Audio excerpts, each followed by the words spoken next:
여러분 반갑습니다. 오늘 수요 성경 공부 오신 여러분들 환영하고요. 우리 함께 잠시 기도하고 성경 공부 시작하겠습니다. 잠시 기도하겠습니다. 하나님 아버지 은혜 사랑 감사합니다. 오늘도 저희들이 수요일 날 하나님 말씀 공부하기 위해서 모였습니다. 하나님 저희들에게 지혜를 주시고 하나님 말씀을 통하여 은혜를 누리도록 도와주시옵소서. 예수님의 이름으로 기도하옵나이다. 아멘. 네, 오늘은 그동안 우리가 예레미야서 계속 공부하고 있는데요. 특별히 오늘은 예레미야서 14장에서 17장까지의 말씀을 함께 공부하도록 하겠습니다. 특별히 예레미야서 14장에서 15장까지는 예레미야에게 그 유다 땅이 어떻게 될 건지에 대해서 말씀을 하시는데 그에 대해서 예레미야가 기도합니다. 근데 하나님께서 기도하지 말라 그래요. 기도를 거절하시는 하나님의 모습 나옵니다. 우리 함께 구체적으로 살펴볼까요? 1절 가뭄에 대하여 예레미야에게 임한 여호와의 말씀이라. 지금 이제 가뭄이 있을 것이다. 혹은 그 가뭄이 왜 왔는가 하는 가뭄에 대한 말씀을 지금 전하게 되는 것이죠. 여기 가뭄이라는 단어가 복수로 나옵니다. 그러니까 아마 예레미야 때 가뭄이 계속 이어졌던 것 같아요. 여러 가뭄들이 있었던 것 같아요. 2절 유다가 슬퍼하며 성문의 무리가 피곤하여 땅 위에서 애통하니 예루살렘의 부르짖음이 위로 오르도다. 귀인들은 자기 사환들을 보내어 물을 얻으려 하였으나 그들이 우물에 가서도 물을 얻지 못하여 빈 그릇으로 돌아오니 부끄럽고 근심하여 그들의 머리를 가리며. 지금 2절부터 이제 6절까지는 가뭄의 상황을 가리켜 줍니다. 여기 성문의 물이라는 말은 원래 원어에는 그냥 성문만 있어요. 근데 이제 여러 가지를 볼 때 사람들이니까 물이라고 이제 번역을 한 거죠. 근데 본문에 더 정확히 번역을 하면 성문이 약해졌다는 거예요. 성문의 무리가 피곤해진 게 아니라 성문 자체가 약해졌다는 거예요. 왜 이렇게 약해졌느냐? 가뭄 때문에 약해졌다는 거예요. 이런 가뭄이 오면 가난한 사람들은 더 힘듭니다. 그러나 부자들은 그래도 어떻게든지 물을 얻고 또 자기가 살아갈 길을 찾곤 해요. 그런데 지금 상황은 얼마나 안 좋냐면은 귀인들까지도 물이 없다. 이런 상황이 되었다고 말씀합니다. 4절 땅에 비가 없어 지면이 갈라지니 밭 가는 자가 부끄러워서 그의 머리를 가리는도다. 들의 암사슴은 새끼를 낳아도 풀이 없으므로 내버리며 들나귀들은 벗은 산에 서서 승냥이같이 헐떡이며 풀이 없으므로 눈이 흐려지는도다. 이제 가뭄으로 인해서 농사도 안 되고 가축 키우는 것도 안 되고 뭐 야생 짐승들조차도 너무 힘든 그런 상황이 되었다는 거예요. 7절 여호와여 우리의 죄악이 우리에게 대하여 증언할지라도 주는 주의 이름을 위하여 일하소서. 우리의 타락함이 많으니이다. 우리가 주께 범죄하였나이다. 이제 이렇게 가뭄이 왔을 때 예레미야가 하나님 앞에 기도하는 거예요. 그 기도의 내용이 뭐죠? 하나님 우리가 죄가 많습니다. 자기 자신을 돌아보는 거죠. 여기 아주 중요한 말씀이 있어요. 예레미야는 우리의 죄악이라고 말합니다. 저들의 죄악이라고 말하지 않고 우리의 죄악이라고 말합니다. 예레미야는 지금 유다의 그 죄악 안에 자기가 짓지 않았지만 자기도 하나가 되어서 하나님 앞에 그 죄를 고백하는 겁니다. 그리고 우리 자신이나 우리 자신의 상황을 봤을 때는 소망이 없지만 우리의 오직 소망은 하나님 한 분입니다. 라는 것을 의지하고 지금 기도하는 거죠. 8절 이스라엘의 소망이시요 고난당한 때의 구원자시며 어찌하여 이 땅에서 거류하는 자같이 하룻밤을 유숙하는 나그네같이 하시나이까. 어찌하여 놀란 자 같으시며 구원하지 못하는 용사 같으시니까. 여호와여 주는 그래도 우리 가운데 계시고 우리는 주의 이름으로 일컬음 받는 자이오니 우리를 버리지 마옵소서. 여기 놀란 자라는 건 겁먹은 자 그런 뜻이죠. 어떻게 하나님께서 이곳에 겁먹은 자처럼 그냥 책임 안 지고 그냥 슬금슬금 피하는 자처럼 이렇게 있습니까? 그렇게 말씀하시는 거죠. 그러나 예레미야에게 소망은 그래도 여전히 그 하나님이에요. 여전히 유다 안에 계시고 여전히 하나님께서 유다 백성들 가운데 계실 뿐만 아니라 유다 사람들은 하나님의 백성이라고 불림을 받고 있지 않습니까? 그러니 우리를 버리지 말아 주십시오. 지금 재난을 당하면서 자기들에게서 소망을 찾는 게 아니라 하나님의 성품으로부터 소망을 찾는 거죠. 10절 여호와께서 이 백성에 대하여 이와 같이 말씀하시되 그들이 어그러진 길을 사랑하여 그들의 발을 멈추지 아니하므로 여호와께서 그들을 받지 아니하고 이제 그들의 죄를 기억하시고 그 죄를 벌하리라 하시고. 이제 10절은 하나님의 대답입니다. 여기 어그러진 길이라는 것은 뭐 이게 뒤틀려진 길이라는 뜻이 아니라 그 모양으로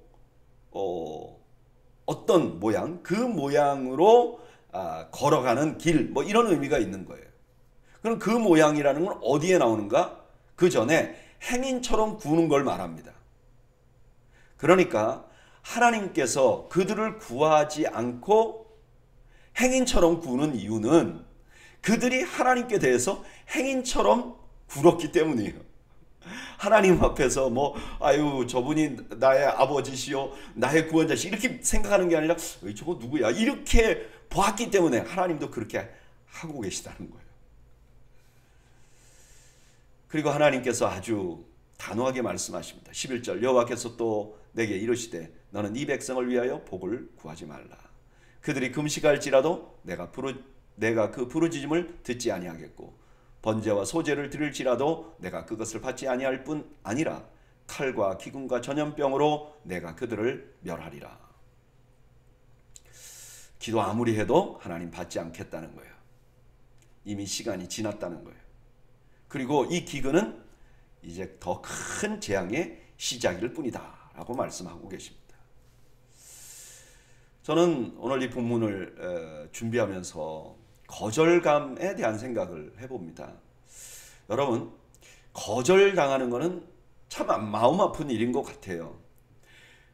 더군다나 그 나를 거절하는 대상이 내가 사랑하고 내가 아끼는 사람이면 그 거절감이 더 크죠. 그런데 오늘 본문은요, 그 거절감 중에 가장 큰 거절감이 무엇인지 알게 됩니다. 그건 뭐냐면 하나님으로부터 거절당하는 거예요. 여러분, 우리가 다른 사람이나 혹은 어떤 직장이나 이런 것으로부터 거절당해도 우리가 어떻게든지 살 수 있어요. 근데 하나님으로부터 거절당하면 이거 완전 절망입니다. 그런데 누가 하나님으로부터 거절당하게 되는가? 누구냐면은 내가 하나님께 대해서 계속해서 거절감을 안겨준 사람이 하나님으로부터 거절감을 당한다는 거예요. 여기 오늘 본문에 보면 자기가 하나님을 뭐 동네 지나가는 분 이방인 같이 잘 알지 못하는 사람 같이 힐끔힐끔 보니까 하나님도 너가 지금 고난 당할 때 그렇게 할 거라는 거예요.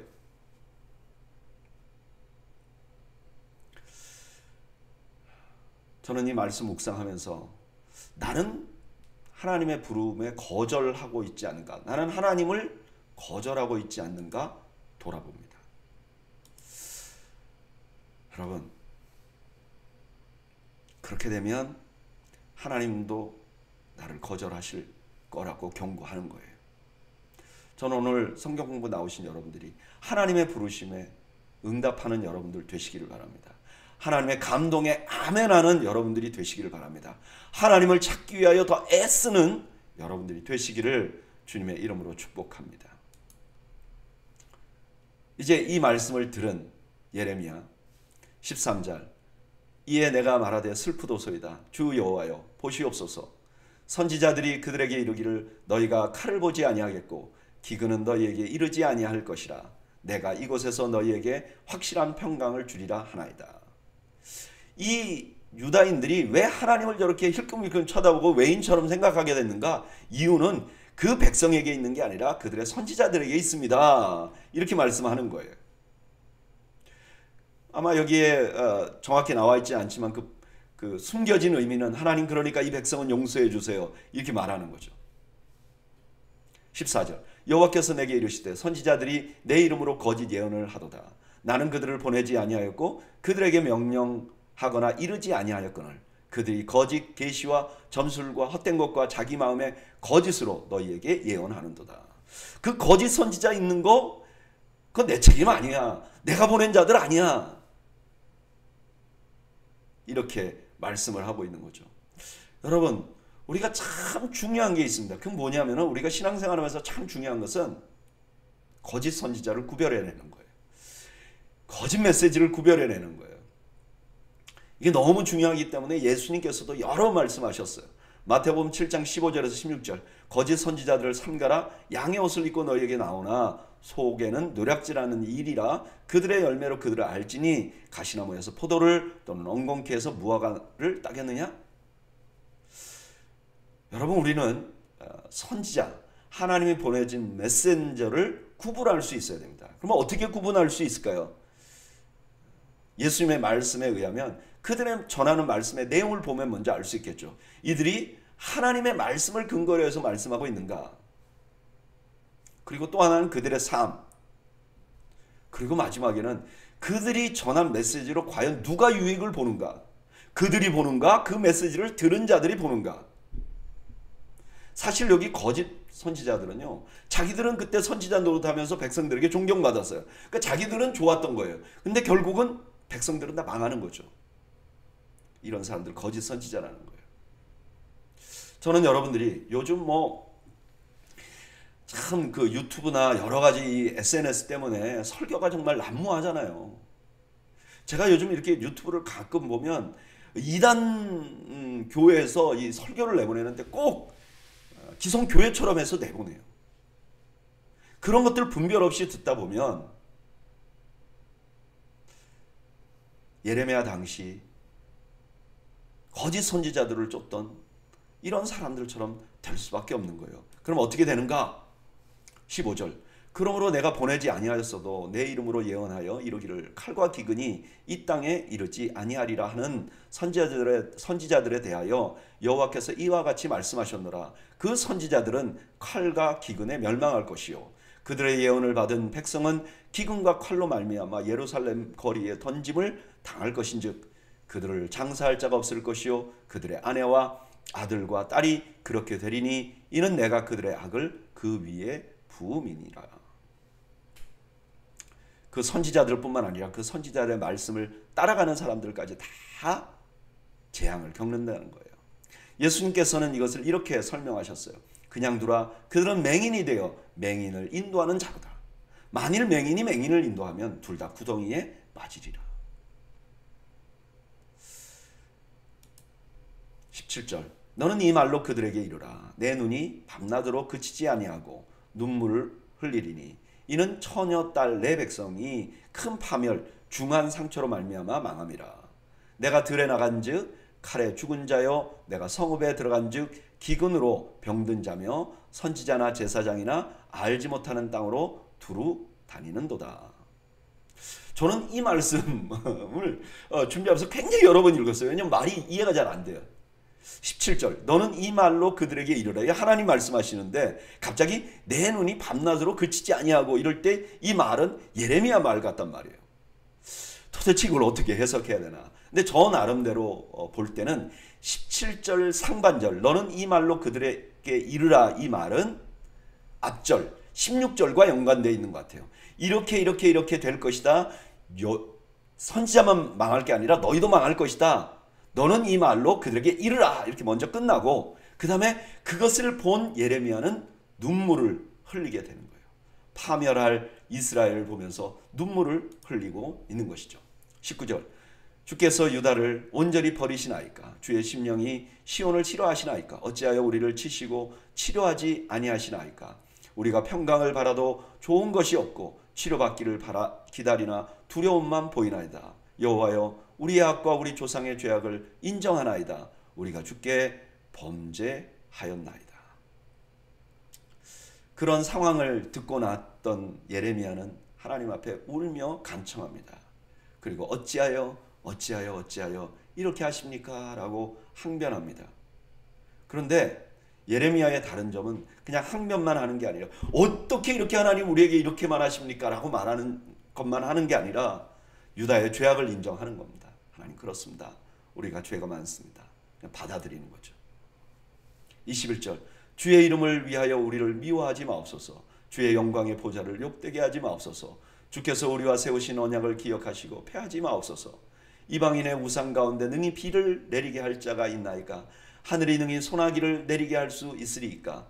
우리 하나님 여호와여 그리하는 자는 주가 주가 아니시나이까. 그러므로 우리가 주를 앙망하옵는 것은 주께서 이 모든 것을 만드셨음이니이다 하니라. 분명히 유다는 소망이 없어요. 하나님 앞에 죄인이에요. 그러나 소망이 있는 것은 하나님께서 영광 받으셔야 될 뿐 아닙니까? 근데 이렇게 하시면 하나님의 영광에 누가 되지 않겠습니까? 하나님, 그 전에 하나님과 이 백성이 한 언약을 기억해 주십시오. 언약을 기억해 주십시오 라고 예레미야가 기도하고 있는 것입니다. 오늘 이 말씀을 쭉 묵상해 보면 유다인들이 이렇게 징계를 받고 있는 이유는 그들이 죄를 지었기 때문이죠.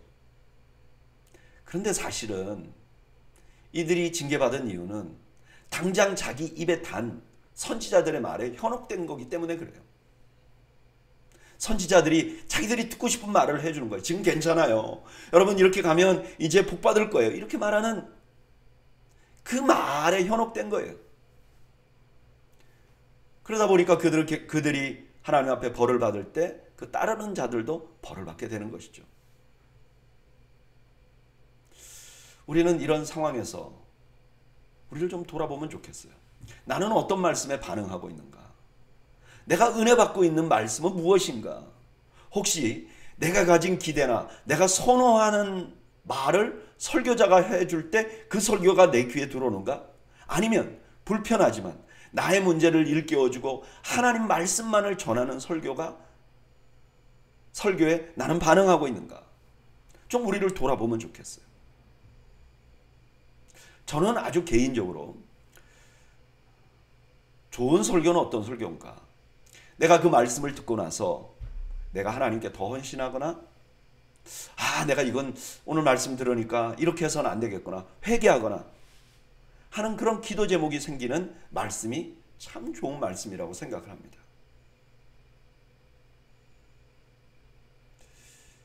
여러분, 우리 귀에 좋은 말씀이 아니라 하나님의 말씀을 사랑하고 하나님께서 전하는 말, 하나님께서 주시는 말씀이 내 마음에 좀 불편함이 있어도 그걸 통해서 나를 변화시켜 나가는 노력을 하는 여러분들이 되시기를 바랍니다.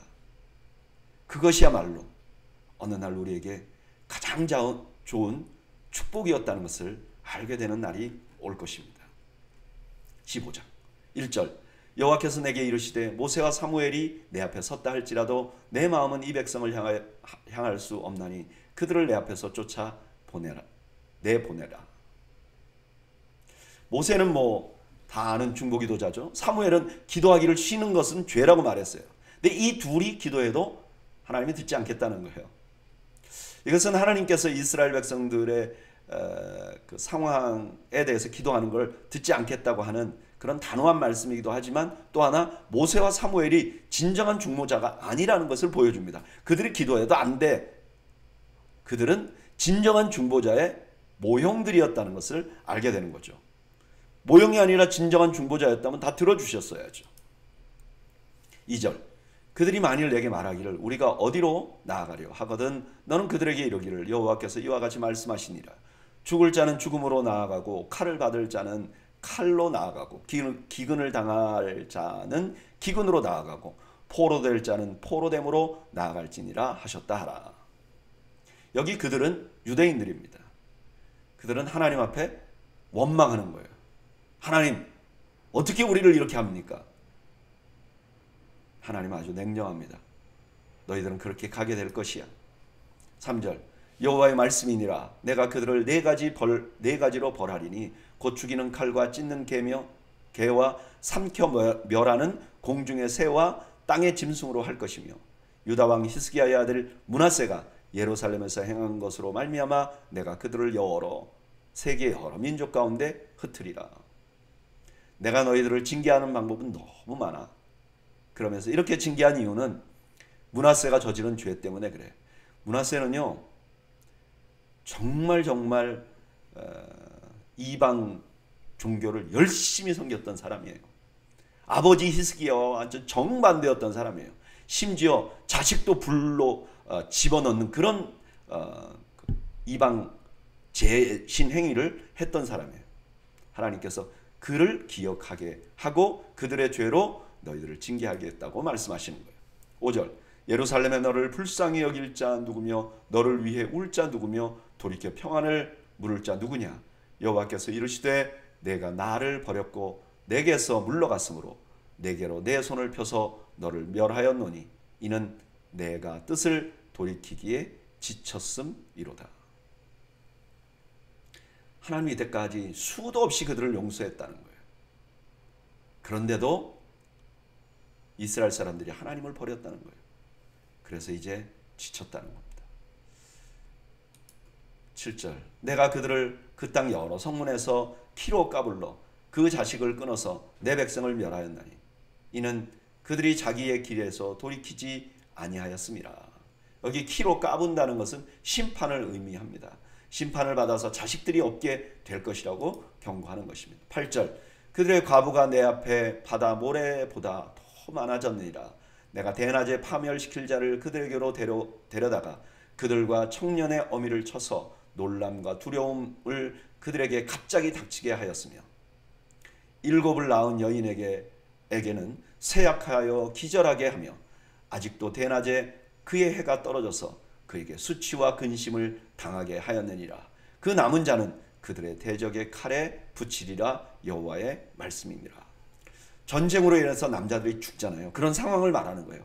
그러니까 어머니들은 막 놀라고 정황이 없고 과부가 많이 생기고 심지어 아들을 7 낳은 사람은 더 많은 절망을 경험하게 될 것이라고 지금 말씀하고 있는 것이죠. 오늘 본문은 유다가 더 이상 용서받을 수 없고 결국 징계받을 것이라는 것을 말씀하세요. 근데 이 말씀 중에 아주 특이한 말씀을 보게 됩니다. 6절 여호와께서 이르시되 내가 나를 버렸고 내게서 물러갔으므로 내게로 내 손을 펴서 너를 멸하였노니 이는 내가 뜻을 돌이키기에 지쳤음이로다. 하나님 그동안 수도 없이 그들을 용서했는데 이제 용서하는 게 지쳤다는 거예요. 하나님께서 이제 더 이상 너희들에게 용서받을 기회가 없다는 것을 우리 사람들이 이해하기 너무 좋은 것으로 표현을 해주신 것이죠.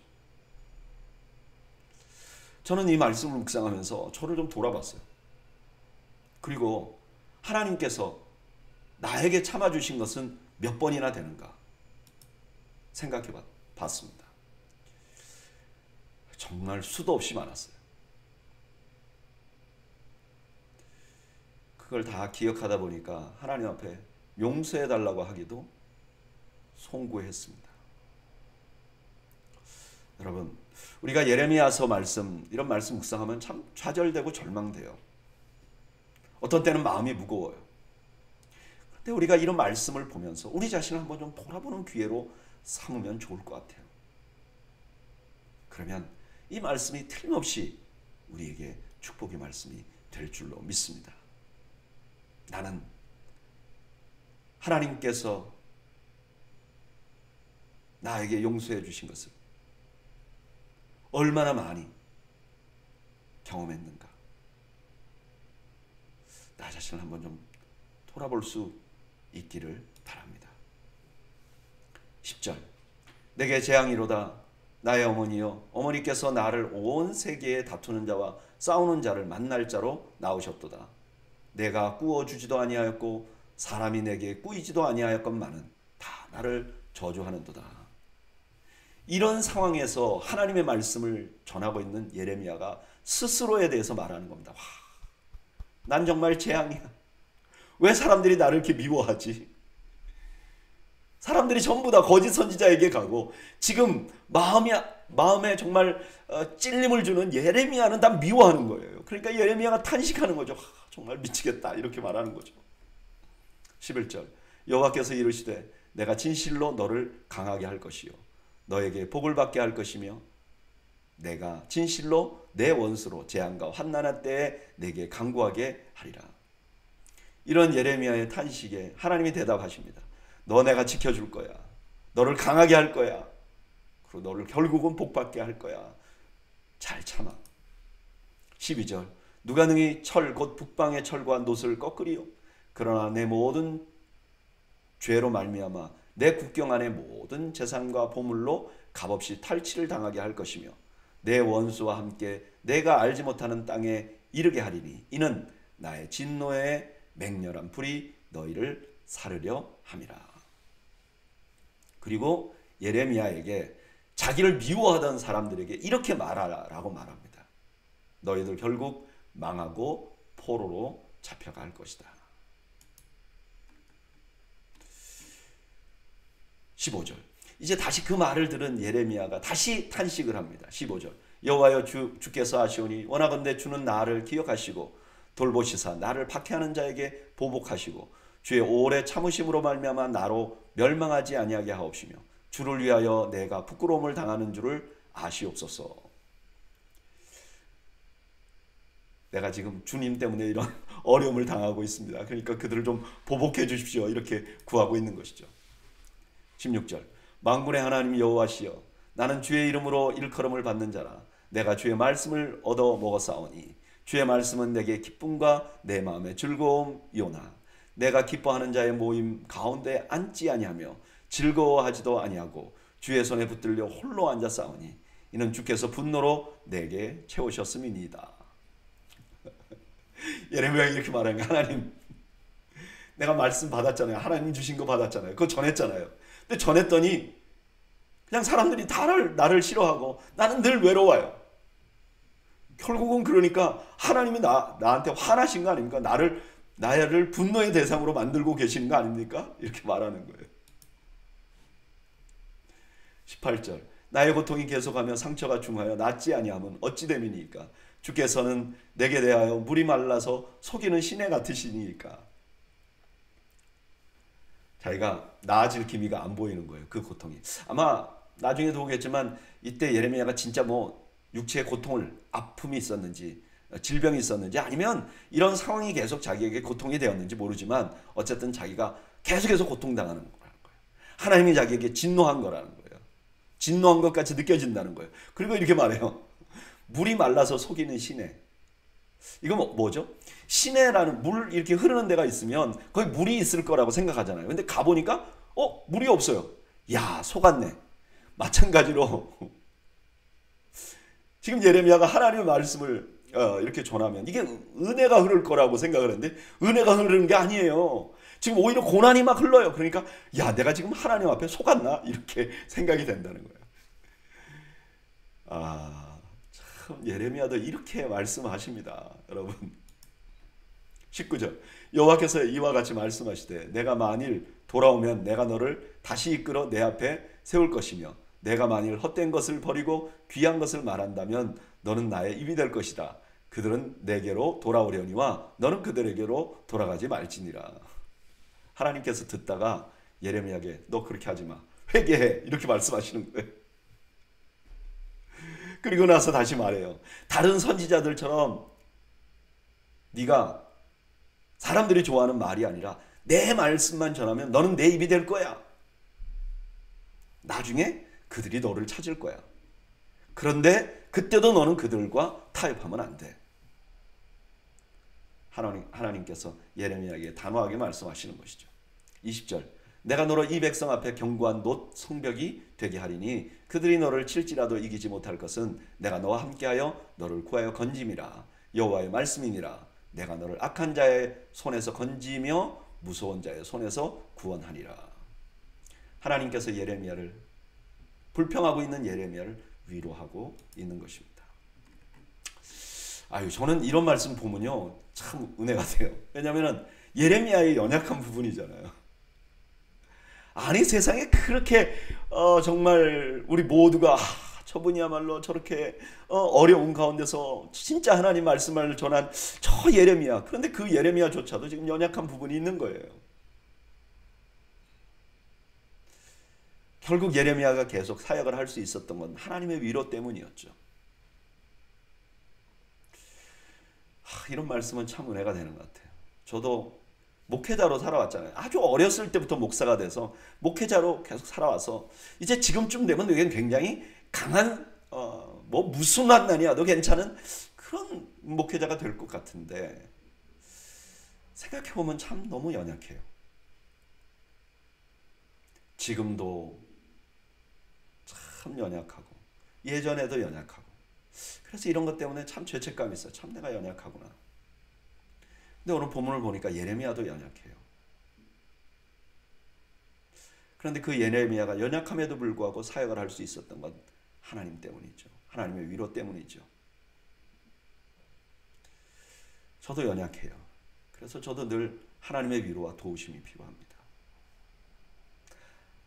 이것이 바로 연약함을 아는 자들이 누리는 은혜 같아요. 내가 연약함을 아는 사람은 나를 의지하지 않고 하나님의 위로와 도우심을 더 많이 의지하고 그것 때문에 하나님의 도우심을 받게 되는 것이죠. 저는 여러분들이 연약함을 잊지 않는 은혜를 누리시기를 주님의 이름으로 축원합니다. 16장 1절 여호와의 말씀이 또 내게 임하여 이르시되 너는 이 땅에서 아내를 맞이하지 말며 자녀를 두지 말지니라. 하나님께서 예레미야에게 세 가지 행동을 하라고 합니다. 첫째는 결혼하지 말라 그래요. 왜 그러냐? 3절 이곳에서 낳은 자녀와 이 땅에서 그들을 해산한 어머니와 그들을 낳은 아버지에 대하여 여호와께서 이와 같이 말씀하시오니 그들은 독한 병으로 죽어도 아무도 슬퍼하지 않을 것이며 묻어주지 않아 지면의 분토와 같을 것이며 칼과 기근에 망하고 그 시체는 공중의 새와 땅의 짐승의 밥이 되리라. 예레미야가 결혼하지 않으므로 이 땅에 있는 많은 백성들이 결국 자녀들이 재앙에 다 목숨을 잃을 것이라는 것을 보여주고 있습니다. 5절 여호와께서 이와 같이 말씀하시되 초상집에 들어가지 말라. 가서 통곡하지 말며 그들을 위하여 애곡하지 말라. 내가 이 백성에게서 나의 평강을 빼앗았으며 인자와 사랑을 제함이라 여호와의 말씀이니라. 두 번째는 초상집에 가지 말라 그래요. 6절 큰 자든지 작은 자든지 이 땅에서 죽으리니 그들이 매장되지 못할 것이며 그들을 위하여 애곡하는 자도 없겠고 자기 몸을 베거나 머리털을 미는 자도 없을 것이며 그 죽은 자로 말미암아 슬퍼하는 자와 떡을 떼며 위로하는 자가 없을 것이며 그들의 아버지나 어머니의 상사를 위하여 위로의 잔을 그들에게 마시게 할 자가 없으리라. 이제 이스라엘 백성들이 위로받지 못할 것이라는 걸 보여주기 위해서 초상집에 가지 말라고 말합니다. 8절 너는 잔치집에 들어가서 그들과 함께 앉아 먹거나 마시지 말라. 만군의 여호와 이스라엘의 하나님께서 이와 같이 말씀하시느니라. 보라 기뻐하는 소리와 즐거워하는 소리와 신랑의 소리와 신부의 소리를 내가 내 목전 내 시대에 이곳에서 끊어지게 하리라. 잔치집에 가지 말라 그래요. 왜냐하면 이제 그 이스라엘에는 잔치가 없어질 것이기 때문에. 10절 내가 이 모든 말로 백성에게 말할 때 그들이 내게 묻기를 여호와께서 우리에게 이 모든 재앙을 선포하시면 어찌 됨이며 우리의 죄악은 무엇이며 우리가 우리 하나님 여호와께 범한 죄는 무엇이냐 하거든. 이렇게 예레미야가 말하니까 이스라엘 사람들이 말하기를 유다인들이 말하기를 뭐라 그래요? 내가 무슨 죄가 있다고 이렇게 하는 거야? 이렇게 말하는 거야. 11절 너는 그들에게 대답하기를 여호와께서 말씀하시되 너희 조상들이 나를 버리고 다른 신들을 따라서 그들을 섬기며 그들에게 절하고 나를 버려 내 율법을 지키지 아니하였습니다. 너희가 너희 조상들보다 더욱 악을 행하였도다. 보라 너희가 각기 악한 마음에 완악함을 따라 행하고 나에게 순종하지 아니하였으므로 내가 그들을 이 땅에서 쫓아내어 너희와 너희 조상들이 알지 못하던 땅에 이르게 할 것이라. 너희가 거기서 주야로 다른 신들을 섬기리니 이는 내가 너희에게 은혜를 베풀지 아니함이니라 하셨다 하라. 하나님께서 그들에게 너희들이 지금 이런 일을 당하는 건 너희 조상의 죄 때문이 아니야. 너희 죄 때문에 그래. 너희가 뭘 했느냐? 마음이 더 완악해서 나에게 순종하지 않았지 않느냐라고 말씀하시는 거예요. 여러분 유다 사람들은요 자기 잘못을 몰랐어요. 그들은 하나님의 율법을 버렸죠. 악을 행했죠. 우상 숭배했죠.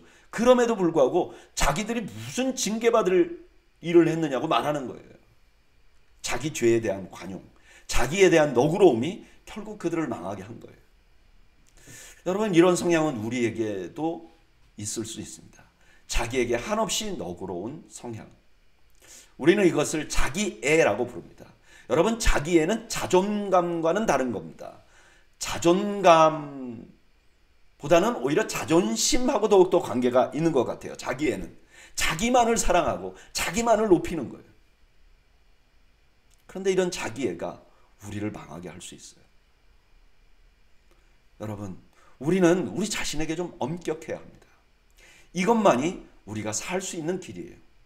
자기 자신에게 너무 너그러우면 나도 모르는 사이에 내가 죄악 가운데 빠지게 됩니다.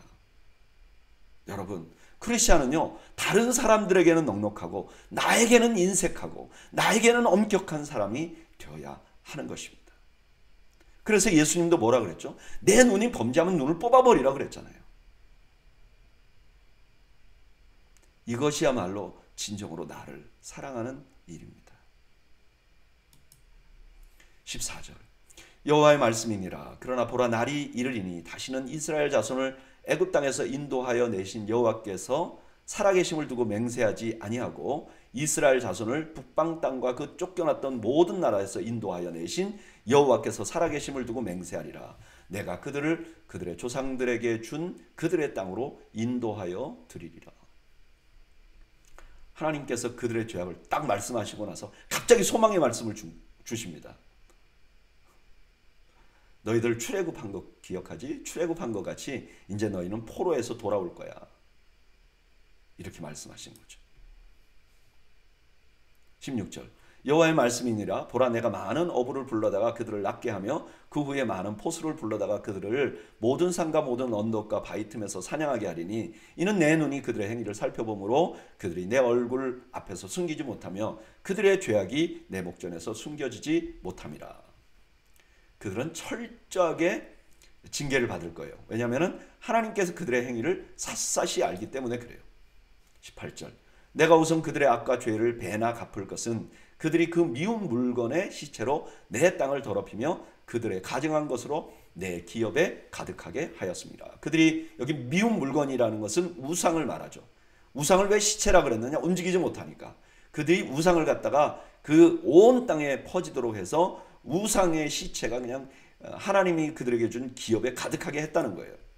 19절 여호와 나의 힘 나의 요새 환난 날의 피난처시며 민족들이 땅끝에서 주께 이르러 말하기를 우리 조상들의 계승한 바는 허망하고 거짓되고 무익한 것뿐이라. 사람이 어찌 신 아닌 것을 자기 신으로 삼겠나이까 하리이다. 이 부분은 이제 예레미야의 기도예요. 예레미야는 이렇게 말해요. 그들이 섬기던 거 다 헛된 겁니다. 헛것입니다. 이렇게 그들이 고백하게 해 주십시오. 이렇게 기도하는 거죠.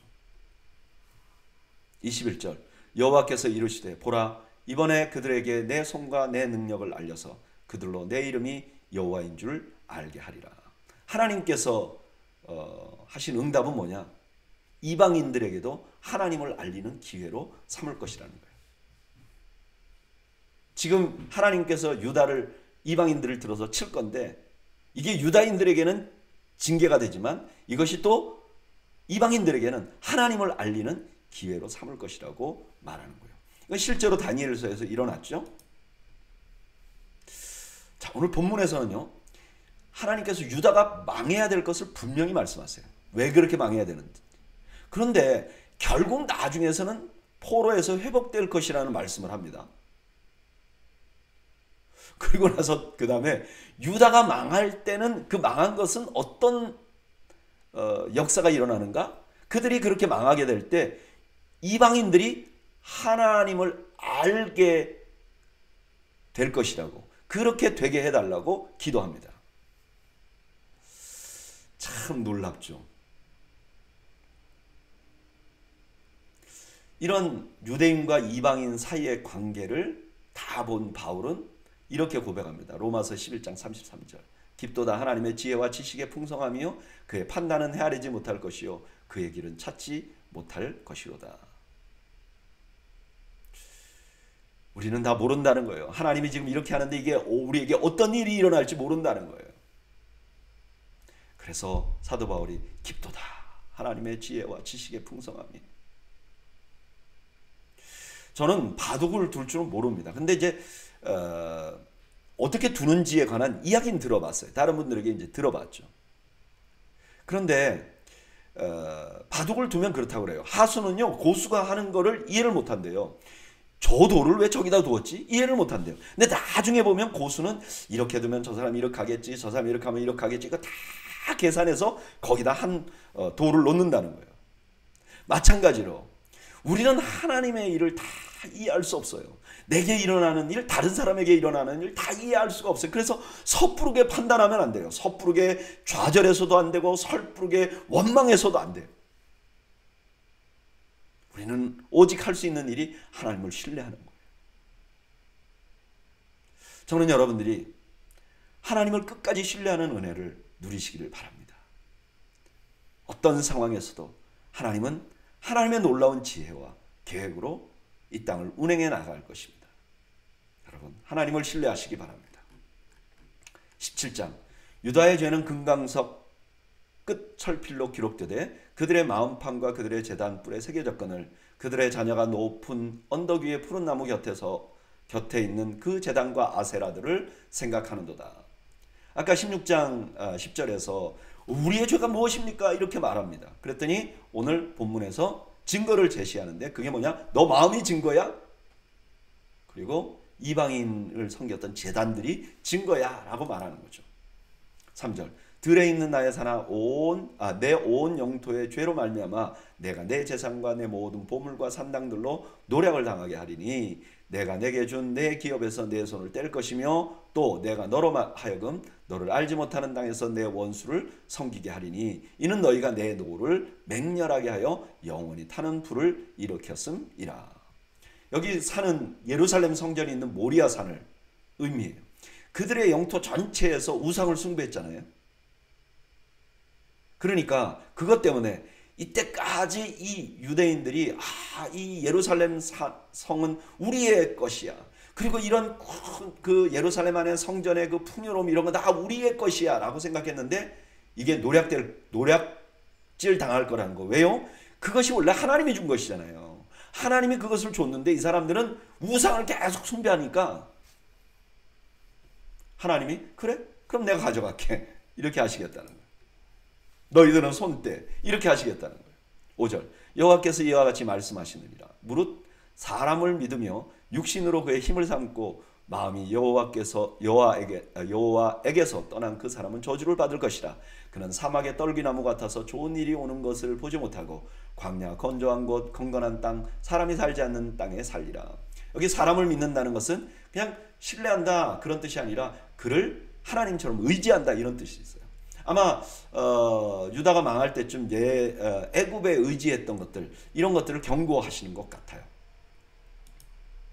7절, 그러나 무릇 여호와를 의지하며 여호와를 의뢰하는 그 사람은 복을 받을 것이라. 그는 물가에 심어진 나무가 그 뿌리를 강변에 뻗치고 더위가 올지라도 두려워하지 아니하며 그 입이 청청하며 기무는 해도 걱정이 없고 결실이 그치지 아니함 같으리라. 여호와를 의지하는 자는 이렇게 될 것이다. 시편 1편을 그대로 옮겨놓은 것 같은 고백이죠. 9절, 만물보다 거짓되고 심히 부패한 것은 마음이라 누가 능히 이를 알리어 마는. 나 여호와는 심장을 살피며 폐부를 시험하고 각각 그 행위나 그의 행실대로 보응하나니 불의로 치부하던 자는 자고새가 낳지 아니한 알을 품은 같아서 그의 중년에 그것이 떠나겠고 마침내 어리석은 자가 되리라. 이렇게 물어볼 수 있잖아요. 하나님, 그러면 내가 누구를 의지하는지 하나님이 어떻게 합니까? 하나님이 내가 너 심장을 다 꿰뚫어 보고 있어. 너 마음과 내가 아무도 보지 않을 때 하는 행동을 다 알고 있어. 그래서 자고새가 자기가 낳지 않은 남의 알을 품어주는데 나중에 그 품어준 새가 자기 자식이 아니니까 결국 날아가 버리듯이 너가 아무도 모르게 불이하게 얻은 재물, 재산, 너의 중년에 가장 물질이 필요할 때 다 날아가 버릴 것이야. 그래서 너는 어리석은 자가 될 것이야. 이 사실을 알게 된 예레미야가 하나님께 드리는 시입니다. 12절, 영화로우신 보좌여 시작부터 높이 계시며 우리의 성소이시며 이스라엘의 소망이신 여호와여 무릇 주를 버리는 자는 다 수치를 당할 것이라. 무릇 여호와를 떠나는 자는 흙의 기록이 되오리니 이는 생수의 근원이신 여호와를 버림이니이다. 여호와여 주는 나의 찬송이시오니 나를 고치소서. 그리하시면 내가 낫겠나이다. 나를 구원하소서. 그리하시면 내가 구원을 얻으리이다.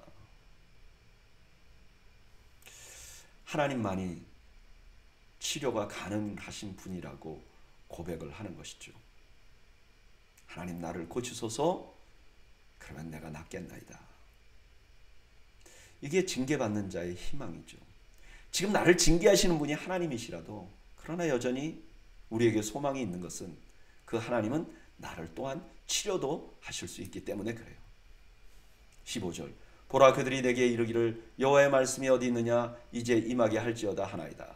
나는 목자의 직분에서 물러가지 아니하고 주를 따라서오며 재앙의 날도 내가 원하지 아니하였음을 주께서 아시는 바라. 내 입술에서 나온 것이 주의 목전에 있나이다. 지금 예레미야가 조롱과 핍박을 당합니다. 그런데도 자신은 이 직분을 포기하지 않습니다. 왜냐하면 이 예레미야가 전하는 이 모든 말이 하나님께서 주신 것이기 때문에 그렇습니다. 17절 주는 내게 두려움이 되지 마옵소서. 재앙의 날에 주는 나의 피난처시니이다. 나를 박해하는 자로 치욕을 당하게 하시고 나로 치욕을 당하게 마옵소서. 그들은 놀라게 하시며 나는 놀라게 하지 마시옵소서. 재앙의 날을 그들에게 임하게 하시며 배나 되는 멸망으로 그들을 멸하소서. 예레미야는 자기가 전한 말씀이 반드시 이루어질 것이라는 걸 알아요.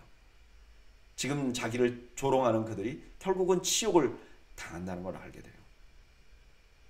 그 마음을 알게 된 예레미야는 그들을 멸해달라고, 그들에게 재앙이 있게 해달라고 기도하는 거예요. 참다운 기도의 모습을 지금 보여주고 있죠. 참다운 기도는 내 뜻대로 하는 것이 아니라 하나님의 뜻대로 하는 것이죠. 하나님의 뜻을 알면 그대로 되게 해달라고 말씀하는 것이죠. 오늘 본문은 이스라엘의 죄의 증거를 다시 한번 분명히 합니다. 하나님께서는 그들의 마음에 일어나는 일이나 혹은 아무도 모르는 일도 다 알고 계십니다. 그리고 그 죄들로 죄들 때문에 그들을 징계하는 것이라고 말씀합니다. 그런데 이 말씀 속에서 예레미야는 이렇게 소원합니다. 14절 여호와여 주는 나의 찬송이시오니 나를 고치소서. 그리하면 내가 낫겠나이다. 나를 구원하소서. 그리하시면 내가 구원을 얻으리이다.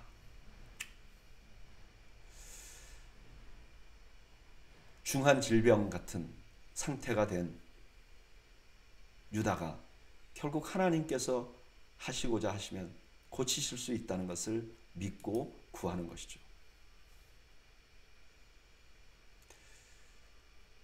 우리 하나님은 고치실 수 있는 분이십니다.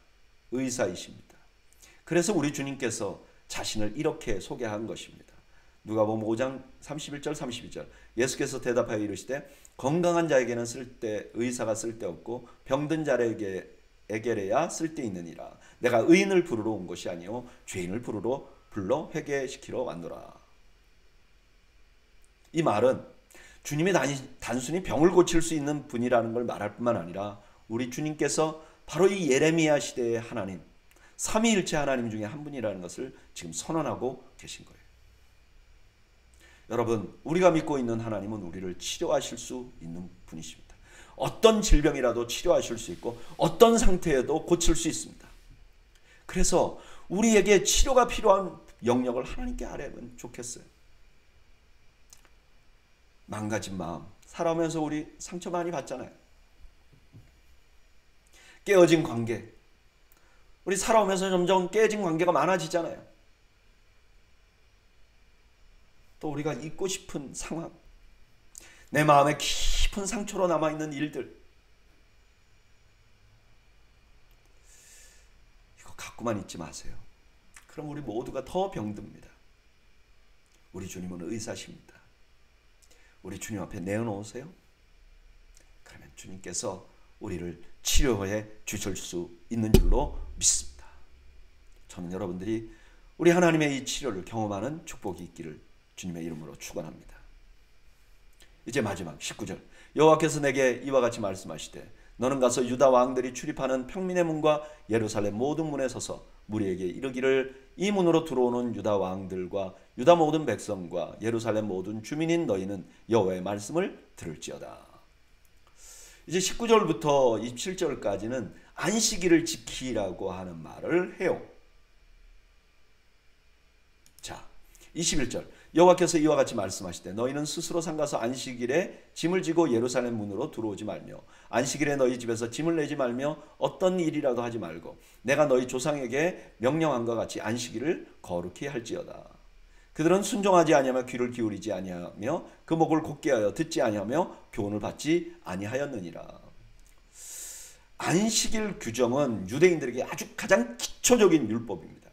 그냥 다 보이잖아요, 이게. 그리고 아주 간단하잖아요. 그러니까 여기서부터 회복을 시작하라고 말하는 거예요. 하나님 앞에 하나님 나를 고쳐주십시오 이렇게 말했잖아요. 그러니까 하나님께서 이스라엘 백성들에게 그래 고침을 받으려면 처음부터 다시 시작해보자. 아마 이 당시에 유다인들이 안식일 규정을 많이 타협했던 것 같아요. 그래서 안식일에 원래 유다인들 일 안 합니다. 지금도 엘리베이터도 안 눌러요. 근데 짐을 갖고 들어왔다는 건 이때 당시 굉장히 많이 타협을 했다는 거죠. 그것부터 새롭게 하라라고 말합니다. 24절 여호와의 말씀이니라 너희가 만일 삼가 나를 순종하여 안식일에 짐을 지고 이 성문으로 들어오지 아니하면 안식일을 거룩히 하여 어떤 일도 하지 아니하면 다윗의 왕위에 앉아있는 왕들과 고관들이 병거와 말을 타고 이 성문으로 들어오되 그들과 유다 모든 백성과 예루살렘 주민들이 함께 그리할 것이요 이 성은 영원히 있을 것이며 사람들이 유다 성읍들과 예루살렘의 둘린 곳들과 베냐민 땅과 평지와 산지와 네겝으로부터 와서 번제와 희생과 소제와 유향과 감사제물을 여호와의 성전에 가져오려니와. 안식일을 지키면 손해를 보잖아요. 짐을 못 나르면 장사가 안 될 거 아닙니까? 근데 그렇게 되면 훨씬 더 많은 것을 너희에게 줄 것이라고 지금 약속하는 것이죠. 27절 그러나 만일 너희가 나를 순종하지 아니하고 안식일을 거룩되게 아니하여 안식일에 짐을 지고 예루살렘 문으로 들어오면 내가 성문에 불을 놓아 예루살렘 궁전을 삼키게 하리니 그 불이 꺼지지 아니하리라 하셨다 할지니라 하시니라. 자신의 욕심 때문에 안식일을 지키지 않으면 그것마저 다 잃어버리게 될 것이라고 말하는 겁니다. 지금 하나님께서는 하나님 우리를 고쳐주십시오라고 말하는 그 유대인들에게 기본부터 다시 시작하자라고 조언해 주시고 계시는 거예요. 안식일 율법이 유대인들은 모두 알고 있는 율법이잖아요. 그러니까 이것부터 시작하자는 거예요. 여러분 많은 경우 우리 회복은 기본으로 돌아가는 것으로부터 시작합니다. 우리가 우리 신앙생활을 새롭게 하고 싶으면 기본으로 돌아가야 합니다. 우리가 깨어진 관계를 회복하려면 기본으로 돌아가야 됩니다. 기초부터 다시 시작해야 합니다. 처음부터. 저는 이 말씀을 그냥 우리에게 적용한다면 우리는 주일 예배로부터 시작하면 어떨까 하는 생각이 듭니다. 내가 신앙생활을 해오는데 요즘에 하나님과의 관계가 좀 소원해요. 내가 정말 그때 내가 신앙생활 잘했는데 지금은 뭔가 좀 부족한 것 같아요. 어떻게 하면 좋죠? 어떻게 회복하면 좋죠? 기본으로 돌아가는 거죠. 주일날 드리는 예배 가장 기초부터 가장 간단한 것부터 들어가는 거죠. 조금 일찍 예배 가고요.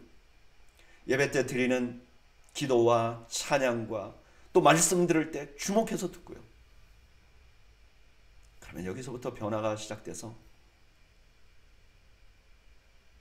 나의 삶에 전체적으로 더 큰 변화를 이룰 수 있는 것입니다. 여러분, 오늘 나는 뭔가 돌아가서 회복해야 될 기초는 무엇인가? 저는 여러분들에게 예배에 대한 얘기를 했지만 여러분들 개개인적으로는 내가 이걸 예전엔 참 잘했고 그런데 지금 하지 않고 있는 아주 기본은 무엇인가요? 그리로 돌아가야 합니다. 그리고 그것을 회복해야 합니다. 이것은 신앙적인 영역에서만 적용되는 것이 아니에요. 나의 삶의 전체에도 적용이 됩니다.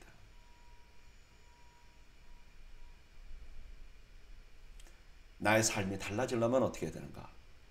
가장 기본적인 것부터 시작해야죠. 아침에 일찍 일어나야죠. 이불을 똑바로 개놔야죠. 그리고 깨끗이 씻어야죠. 기본적으로 하는 것부터. 차례차례 변화되어 나가면 어느 순간에 더 큰 변화가 우리에게 올 줄로 믿습니다. 오늘 우리가 예레미야서를 쭉 공부했습니다. 시작은 하나님께서 너희들 기도하지 말라고 합니다. 그런데 오늘 17장에서는 하나님 우리를 고쳐주십시오 라고 말하는 이스라엘 백성들에게 그래 기초부터 한번 다시 시작해볼까? 이렇게 말씀해 주심으로 소망을 주고 계신 것입니다. 저는 이런 소망의 하나님이 오늘 저녁에 여러분들 모두에게 큰 은혜를 주시기를 주님의 이름으로 축복합니다. 기도하겠습니다. 하나님 아버지, 오늘도 저희들이 하나님 말씀을 통해서 하나님이 주신 소망을 다시 보게 하시니 감사합니다. 우리가 처음으로 돌아가서 우리 자신을 새롭게 함으로 우리 모두가 하나님의 은혜를 누리는 성도들이 되도록 주여 은혜를 베풀어 주시옵소서. 예수님의 이름으로 기도하옵나이다. 아멘. 네, 여러분 오늘 저녁에 여러분들 모두의 가정과 여러분들 마음에 하나님이 주시는 평강이 가득하시기를 주님의 이름으로 축원합니다. 감사합니다.